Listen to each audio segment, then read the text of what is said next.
Il s'appelle Abu Ubaïda Youssouf al-Hanabi, c'est le nouveau chef de Aqmi, Al-Qaïda, au Maghreb islamique. Il succède à feu Abdelmalek Droukdel, terroriste algérien patenté, éliminé par les forces armées françaises au mois de juin. Alors que sait-on exactement sur cet al-Hanabi ? On commence à y voir un peu plus clair. Selon sa fiche de signalement aux Nations Unies, il est né en 1969 en Algérie, il est originaire du nord-est du pays, de la ville d'Annaba, ce qui expliquerait son nom al-Hanabi pour référer à la ville El-Annaba.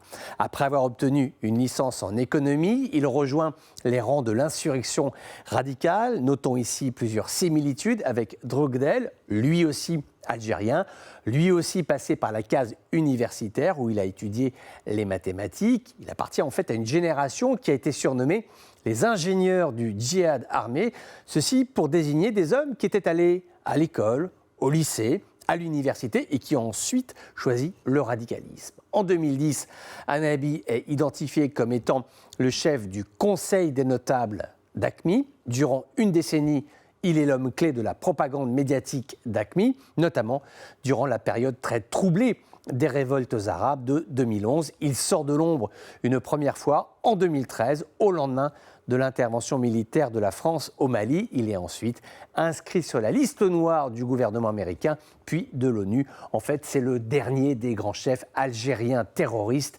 issus du GSPC. C'est toute une génération de combattants qui s'éteint peu à peu. Je pense là à Mustapha Abou Ibrahim, Nabil Sawari, Hassan Tabab ou encore Droukdel, dont nous avons parlé à l'instant. C'est vrai que cette nomination, en tout cas celle de Hanabi, peut apparaître comme un signe d'essoufflement de la génération des anciens. Ce n'est pas un homme d'action, c'est un propagandiste, une sorte de pseudo-clerc, plus à l'aise pour envoyer des messages cryptés sur le web que penser à un plan de bataille, alors que l'on assiste sur le terrain au déplacement du centre de gravité des groupes armés, du nord vers le sud, des côtes méditerranéennes vers la zone sahélo-saharienne, plus précisément au Mali, parce qu'il y a un détail intéressant dans la vidéo qui a rendu publique cette nomination, c'est la mise en évidence de Yad al-Khali, le chef de la Jamaat Nusra al-Islam al-Muslimin, ce qu'on connaît plus habituellement sous le nom de Jimin, et cet homme qui finalement